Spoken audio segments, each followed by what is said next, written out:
नमस्कार। दीपक हाईस्कूल अमरेली की ओर से इस वीडियो में आपका स्वागत है। आज हम कक्षा 10वीं के हिंदी की जो कृति नंबर 8 है, सुधा मूर्ति, वह हम पढ़ने जा रहे हैं। सुधा मूर्ति और साहित्य प्रकार इसका जीवनी है। सुधा मूर्ति भारतीय और विश्व के नारी के लिए किस प्रकार प्रेरणा मूर्ति है। सुधा मूर्ति जी ने नारी को किस प्रकार, सभी नारी को किस प्रकार प्रेरणा दी है और नारी कुछ भी कार्य कर सकती है, यानी कि असंभव को भी वह संभव कर सकती है।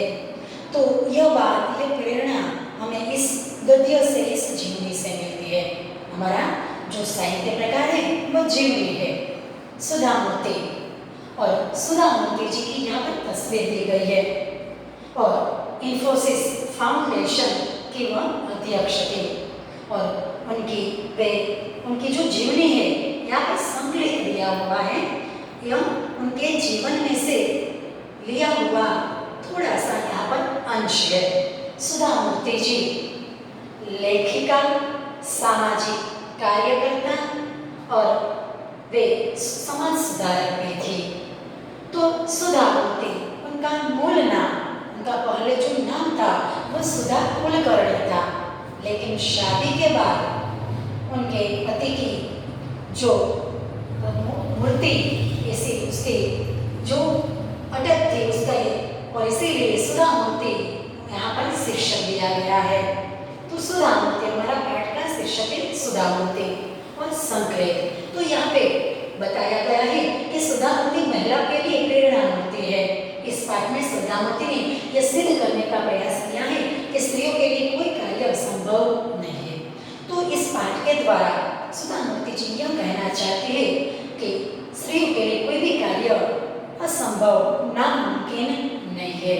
उन्होंने इंजीनियर के रूप में कार्य किया, बाद में संशोधन तकनीकी क्षेत्र, संशोधन मतलब खोज, तकनीकी यानी टेक्नोलॉजी, तो भारतीय संशोधन तकनीकी क्षेत्र में भी उसने कार्य किया, चिकित्सा क्षेत्र में भी, लेखन के क्षेत्र में भी उनका बड़ा योगदान है।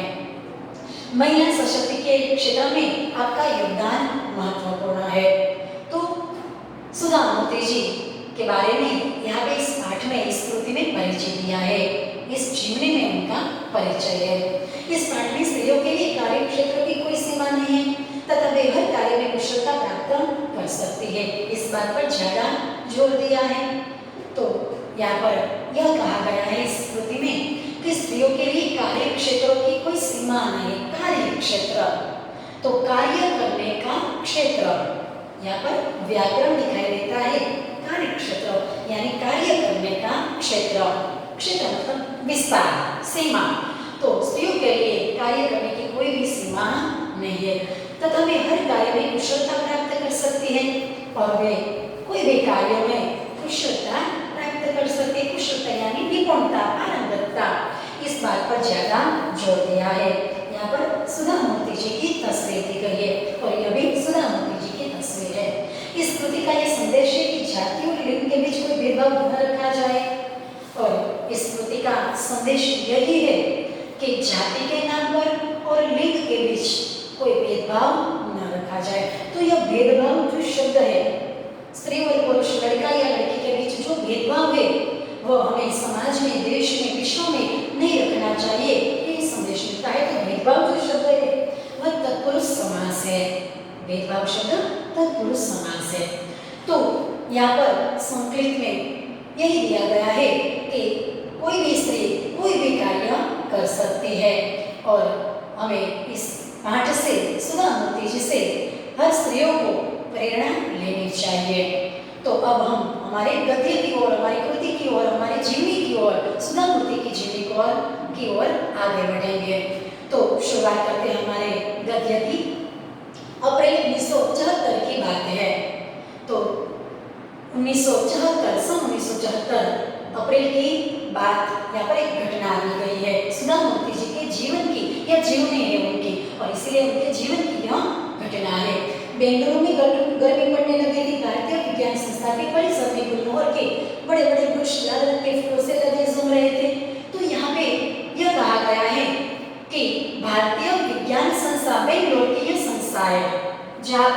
सुधा मूर्ति जी ने अपने कंप्यूटर विज्ञान के क्षेत्र में पढ़ाई की थी। सुधा मूर्ति जी ने कंप्यूटर परीक्षा में पूछा जाता है, बार बार पूछा जाता है कि सुधा मूर्ति जी ने किस क्षेत्र में पढ़ाई की थी, तो कंप्यूटर विज्ञान क्षेत्र में। तो बेंगलोर की यह संस्था है और यहाँ पर बेंगलोर की यह जो संस्था है भारतीय विज्ञान संस्था, तो भारतीय विज्ञान संस्था और उनके परिसर यानी मैदान में, उसके आंगन में गुलमोहर के वृक्ष आए हुए थे। शुरुआत सुधा मूर्ति जी की जीवनी की शुरुआत वहां से होती है कि बेंगलुरु की भारतीय विज्ञान संस्था है और उनके मैदान में, उनके आंगन में गुलमोहर के बड़े बड़े वृक्ष लगे हुए थे। वृक्ष वहां पर थे और उसमें लाल लाल रंग के फूल आए हुए थे। तो बड़े बड़े वृक्ष लाल रंग के फूलों से लदे झूम रहे थे। तो बड़े बड़े ये जो शब्द दिया गया है, तो एक ही शब्द दो बार आता है और इसीलिए बनता है अव्ययी भाव समास। तो गुलमोहर जो एक वृक्ष है और उनमें फूल आए थे और वे लाल फूलों से यह जो वृक्ष थे वह झूम रहे थे, लदे यानी बरसक वह झूम रहे थे। कंप्यूटर विज्ञान की कक्षा समाप्त करके छात्रा हॉस्टल की ओर जा रहे थे कि उसकी दृष्टि नोटिस बोर्ड पर लगे विज्ञापन पर पड़ी।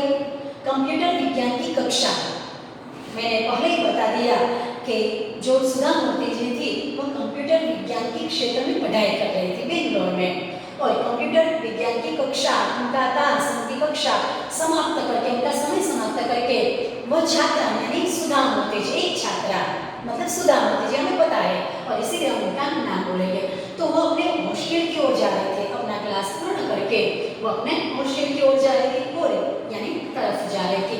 उसकी दृष्टि नोटिस बोर्ड पर लगे विज्ञापन पर पड़ी और सुधा मूर्ति जी की जो दृष्टि थी, उनकी नजर वहाँ पर उनके जो भारतीय विज्ञान संस्था थी, कंप्यूटर विज्ञान संस्था थी, वहाँ पर एक नोटिस बोर्ड लगा हुआ था और उनकी नजर वहाँ पर उस विज्ञापन पर पड़ी। नोटिस बोर्ड पर एक विज्ञापन था, विज्ञापन यानी जाहिरात, विज्ञापन यानी हिंदी में बोलते हैं जाहिरात, तो उनकी नजर जाहिरात पर पड़ी। यह विज्ञापन प्रसिद्ध ऑटोमोबाइल कंपनी टेल्को यानी टाटा की ओर से नौकरी के इच्छुकों के लिए था और यह जो जाहिरात थी वह विज्ञापन जो प्रसिद्ध ऐसी जो कंपनी थी ऑटोमोबाइल कंपनी टेल्को, जिसे टाटा कंपनी कहा जाता है, टेल्को कहे या टाटा, और उनकी तरफ से जो छात्र नौकरी के लिए इच्छुक है, इच्छा रखते हैं, इच्छुक यानी इच्छा रखते हैं, तो उनके लिए यह जाहिरात थी। कंपनी को योग्य और परिश्रमी इंजीनियरों की आवश्यकता थी। कंपनी को योग्य यानी काबिलियत और जो परिश्रमी यानी मेहनत करने वाले ऐसे इंजीनियरों की आवश्यकता थी। चौंकाने वाली बात थी, छोटे अक्षरों में लिखी अंतिम पंक्ति यह थी कि महिला उम्मीदवार आवेदन न भेजें। जब भी परीक्षा में बार बार पूछा जाता है कि प्रसिद्ध ऑटोमोबाइल कंपनी की ओर से क्या जाहिरात थी और उसने क्या लिखा था, तो बात फिर से दोहराती हूँ कि इस जाहिरात में यह लिखा था कि कंपनी को योग्य और परिश्रमी इंजीनियरों की आवश्यकता थी और साथ ही उसमें चौंकाने वाली बात यह थी कि महिला उम्मीदवार आवेदन न भेजे। तो इस जो इंजीनियर का जो पद था उसमें महिला जो उम्मीदवार है वो अपनी आवेदन यानी अर्जी न भेजे, ऐसी बात छोटी पंक्ति में लिखी हुई थी। उसने एक बार नहीं दो बार पढ़ा, हाँ यही तो लिखा था, उसे नौकरी की कोई आवश्यकता नहीं थी क्योंकि उसे विदेश से स्नातकोत्तर परीक्षा के बाद इसे रिसर्च की डिग्री के लिए छात्रवृत्ति मिलने की पेशकश हो चुकी थी। उसने एक बार नहीं दो बार पढ़ा। जब उसने यह पढ़ा, छोटे से अक्षर में लिखी थी यह पंक्ति कि महिला उम्मीदवार आवेदन न भेजे, और उसने यह बात उसे उसके हृदय को चोट पहुंचा गई। उसने एक बार नहीं दो बार पढ़ा, हो सकता है उसकी गलती हो या पढ़ने में उसकी चूक हो गई हो, तो उसने फिर से यह पंक्ति पढ़ी। हाँ, उसका जो भ्रम था वह दूर हो गया क्योंकि यही लिखा था कि महिला उम्मीदवार आवेदन न भेजे। उसे नौकरी की कोई आवश्यकता नहीं थी क्योंकि उसे नौकरी की कोई जरूरियात नहीं थी क्योंकि विदेश से स्नातकोत्तर परीक्षा के बाद, स्नातक बनने के बाद रिसर्च की डिग्री के लिए उसे विदेश जाने के लिए स्नातक बनने के बाद, स्नातकोत्तर मतलब स्नातक बनने के बाद यानी कंप्यूटर विज्ञान में 3 वर्ष कॉलेज के पूर्ण करने के बाद अधिक उच्च अभ्यास के लिए उसे रिसर्च करना हो तो उसे भारत सरकार की ओर से उसे छात्रवृत्ति मिलने की पेशकश हो चुकी थी। छात्रवृत्ति यानी शिष्यवृत्ति, छात्रवृत्ति का अर्थ होता है शिष्यवृत्ति, सरकार से मिलने वाली सहायता। तो उसकी जो भी प्रक्रिया थी वो पूर्ण हो चुकी थी। वह स्वयं भी विदेश जाकर उच्च शिक्षा प्राप्त करना चाहती थी और सुधा मूर्ति यानी सुधा कुलकर्णी, अब तो वह पहले सुधा कुलकर्णी थी, तो वह विदेश जाकर खुद उच्च शिक्षा यानी आगे की जो शिक्षा थी वह प्राप्त करना चाहती थी। परंतु यहाँ यह भेदभाव, जब उसने यह देखा कि महिला उम्मीदवार आवेदन न भेजे, ऐसा तेलुगु कम्युनिटी ने लिखा था, तो उसने सोचा कि यहाँ यह भेदभाव, स्त्री पुरुष में इतनी असमानता, स्त्री पुरुष, तो यह व्याकरण होता है द्वंद्व समास, स्त्री और पुरुष, तो स्त्री और पुरुष, तो दोनों जो पूर्व पद और उत्तर पद दोनों मुख्य पद, और इसीलिए बनता है द्वंद्व समास।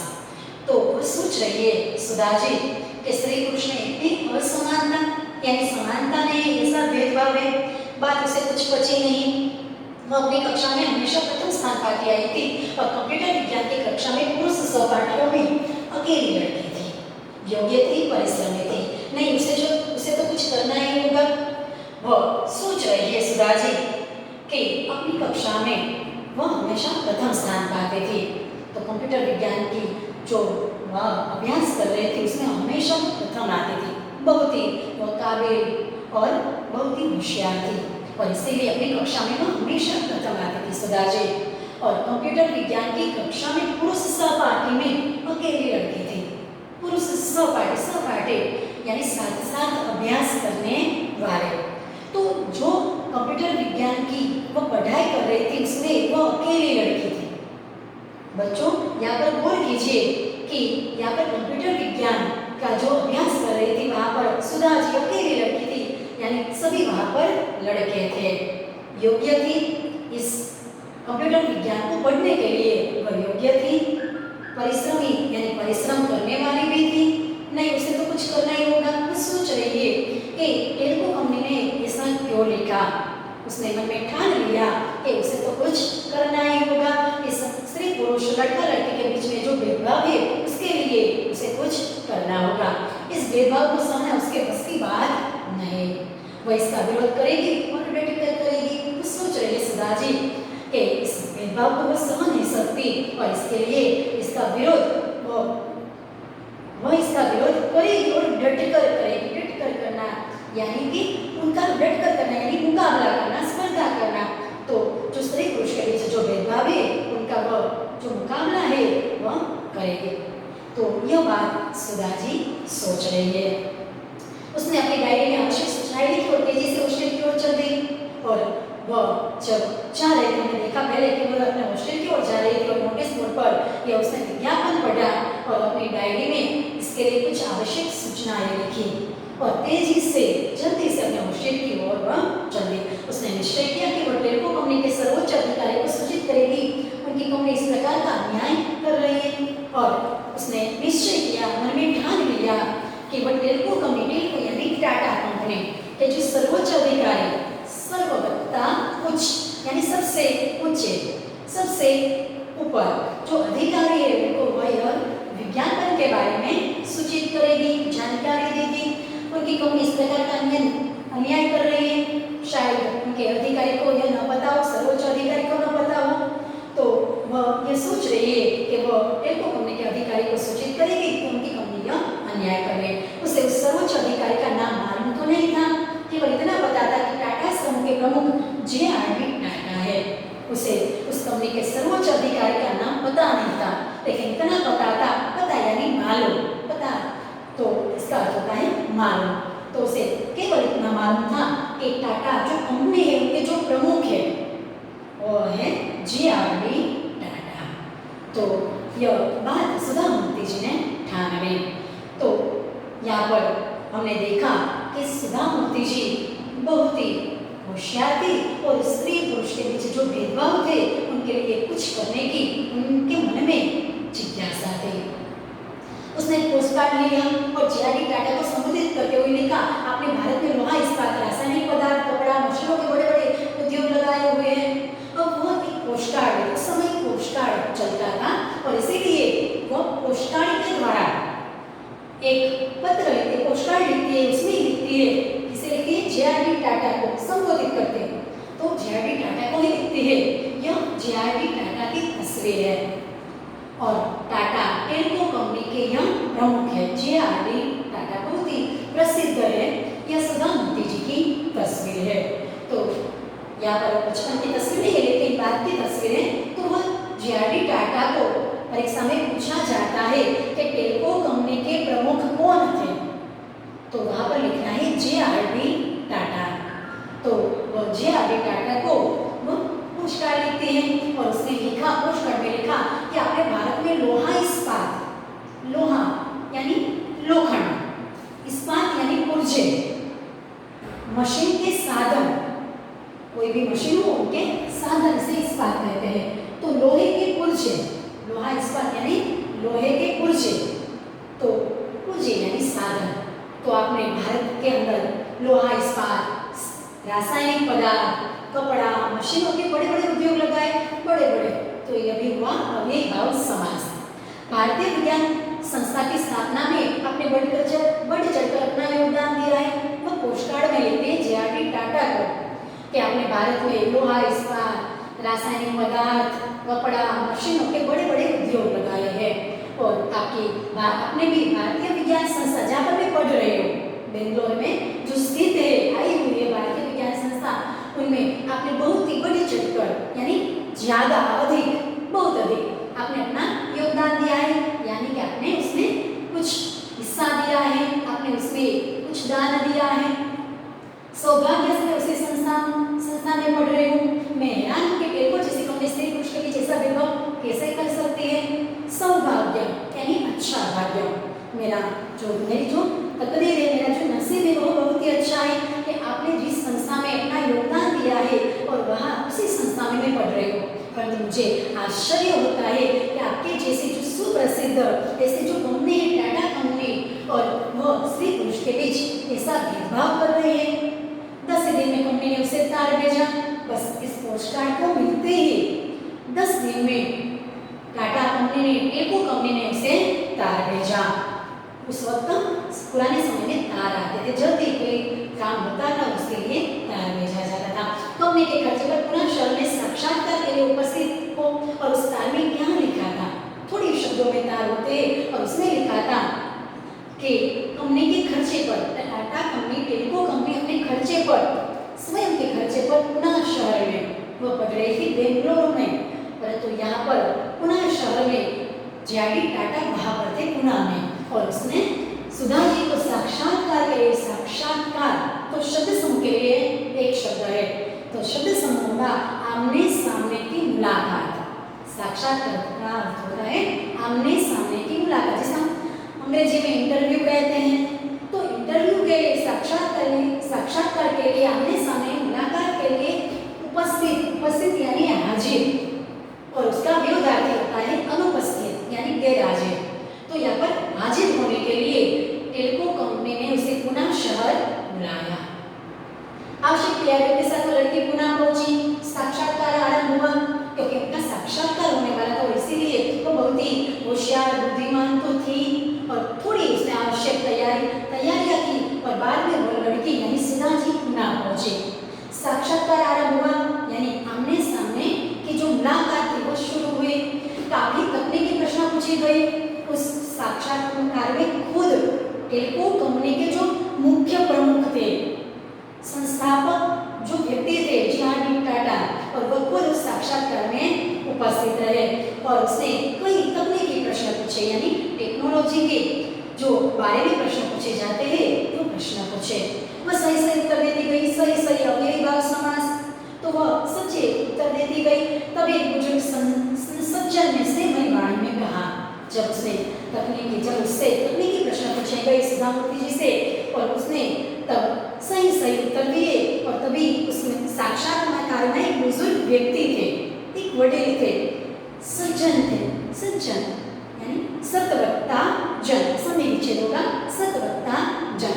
तो सज्जन ने स्नेहमयी वाणी में कहा, स्नेहमयी यानी भरी हुई, बहुत ही स्नेह से भरी हुई, बहुत ही प्रेम से भरी हुई वाणी में कहा, और वह थे जे.आर.डी. टाटा। तुम जानती हो कि हमने महिला उम्मीदवार आवेदन न भेजे क्यों लिखा था? जे.आर.डी. टाटा उसे कहते हैं कि तुम जानती हो कि हमने ऐसा क्यों लिखा था कि महिला उम्मीदवार आवेदन न भेजे? क्योंकि यहाँ फैक्ट्री में मुख्य कार्यस्थल पर किसी महिला की नियुक्ति नहीं होती। और कहती है, और जे.आर.डी. टाटा कहते हैं, और जे.आर.डी. टाटा कहते हैं कि फैक्ट्री में मुख्य कार्यस्थल पर किसी महिला की नियुक्ति नहीं होती। तो जे.आर.डी. टाटा उसे कहते हैं कि हमारी जो संस्था है, और हमने यहाँ की तस्वीर देखी थी, पहले हम बाद में देखेंगे, फिर से हम हमारे गद्य की ओर बढ़ेंगे। यहाँ इस पैराग्राफ के बाद यह तस्वीर देखेंगे। यहाँ पर हमारा पहले यह परिचय पूर्ण कर लें।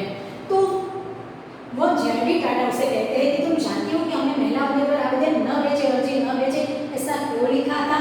क्योंकि यहाँ फैक्ट्री में मुख्य कार्यस्थल, कार्यस्थल, कार्य करने का स्थल, स्थल यानी जगह, कार्य करने का स्थल, तो ऐसा विग्रह करेंगे तो बनता है तत्पुरुष समास। तो कार्यस्थल तत्पुरुष समास। तो उसने कहा कि यह फैक्ट्री है, जो कारखाना है, उसमें मुख्य कार्यस्थल पर किसी महिला की नियुक्ति नहीं होती। नियुक्ति यानी निमणूक, पसंदगी नहीं होती। तो ऐसा हमने इसीलिए लिखा था क्योंकि यह जो कार्य है वह बहुत ही कठिन है, और इसीलिए यहाँ पर लड़कियां कार्य नहीं कर सकती कठिन कार्य होने के लिए। और ऐसा ही बात जे.आर.डी. टाटा कहते हैं। तुम्हारी जैसी मेधावी लड़कियों को अनुसंधान शालाओं में जाकर कार्य करना चाहिए, और तुम तो बहुत मेधावी लड़की हो, क्योंकि पहली बार किसी लड़की ने जे.आर.डी. टाटा को ऐसी बात लिखी थी। और जे.आर.डी. टाटा ने पहली बार ऐसे मेधावी यानी बहुत ही होशियार, चतुर, बुद्धिमान, तेजस्वी लड़की के साथ साक्षात्कार किया था।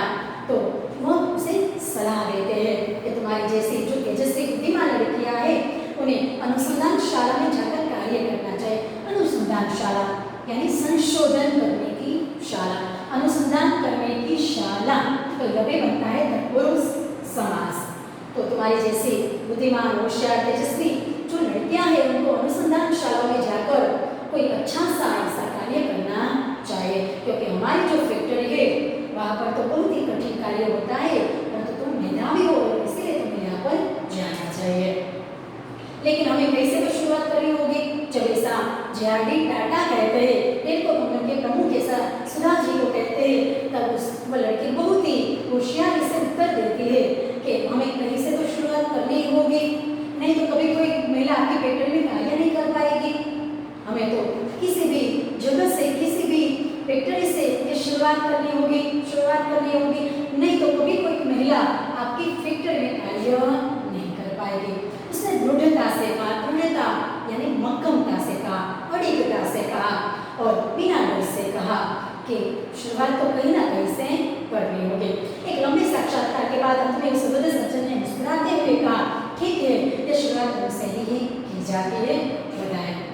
बहुत ही जे.आर.डी. टाटा उनसे खुश हुए, और लंबे साक्षात्कार के बाद, लंबे इंटरव्यू के बाद, लंबी आमने सामने की मुलाकात के बाद अंत में वृद्ध सज्जन, बड़े सज्जन जो आज जे.आर.डी. टाटा थे, वो मुस्कुराने लगे और मुस्कुराते हुए कहा, तो ठीक है, यह शुरुआत तुमसे ही की जाती है, बताएं। यानी कि जिस जगह के लिए इंटरव्यू था, भारतीय विज्ञान संस्था की जो छात्र थे, सभी छात्र थे, और उनको जो जायरात दी गई थी, और उन जायरात के पद के लिए उसने सुधा जी की नियुक्ति कर ली, और उसे बधाई दी, उसे अभिनंदन दिया। टेल्को यानी टाटा में इंजीनियर के पद पर नियुक्त यह प्रथम महिला इंजीनियर थी। यहाँ पर भी हमें परीक्षा में यह याद रखना है कि टेल्को कंपनी में इंजीनियर के पद पर नियुक्त होने वाली, नियुक्त होने वाली, पसंद होने वाली यह प्रथम महिला इंजीनियर थी। पहली जो प्रथम महिला इंजीनियर टेल्को कंपनी में थी, और वह थी सुधा कुलकर्णी, यानी हमारी सुधा जी। सुधा कुलकर्णी का विवाह टेल्को में कार्यरत श्री नारायण मूर्ति के साथ हुआ। सुधा कुलकर्णी का विवाह टेल्को में कार्यरत यानी कार्य में रत, कार्यरत का अर्थ होता है कार्य में रत, रत यानी लिंग, तल्लिंग,